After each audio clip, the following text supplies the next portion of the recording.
தமிழ்நாட்டில் இருக்கக்கூடிய சில கோட்டைகளும் அணைகளும் பல நூறு வருஷம் தாண்டியும் இடியாம ஸ்ட்ராங்கா இருக்கிறதுக்கு பின்னாடி வரலாற்றுல மறைக்கப்பட்ட ஒரு கொடூரமான இரத்த பலி இருக்கு.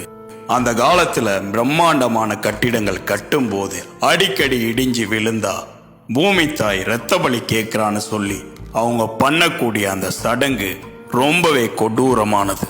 அப்படி அந்த சடங்கை பண்றதுக்கு அந்த ஊரை சேர்ந்த ஒரு குறிப்பிட்ட நபரை நைட்டோட நைட்டா கடத்திட்டு வந்து அவங்க கட்டக்கூடிய அந்த கட்டிடத்தோட சுவருக்குள்ள உயிரோட உள்ள வச்சு பூசி நரபலி கொடுப்பாங்க.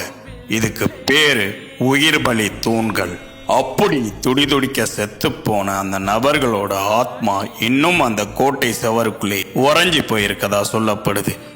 நள்ளிரவு நேரத்துல கோட்டை சுவருக்குள்ளேருந்து முணங்கக்கூடிய சத்தமும் கத்தக்கூடிய சத்தமும் கேட்கிறதா வரலாற்று பதிவுகள்ல சொல்லப்பட்டிருக்கு. என்னதான் இத சயின்ஸ் மூட நம்பிக்கை அப்படின்னு சொன்னாலும் அந்த பிரம்மாண்ட சுவர்களுக்கு பின்னாடி பல அநியாய மரணங்கள் மறைஞ்சிருக்கதான் நிஜம். உங்களோட ஊர்ல இருக்கக்கூடிய கோட்டைகள்ல இந்த மாதிரியான விஷயங்களை கேள்விப்பட்டிருக்கீங்களா? கமெண்ட்ல சொல்லுங்க. இன்னும் இந்த மாதிரி யாருக்கும் தெரியாத மிஸ்ட்ரீஸை தெரிஞ்சுக்கணும்னு நினைச்சீங்கன்னா மறக்காம நம்மளை ஃபாலோ பண்ணிக்கோங்க.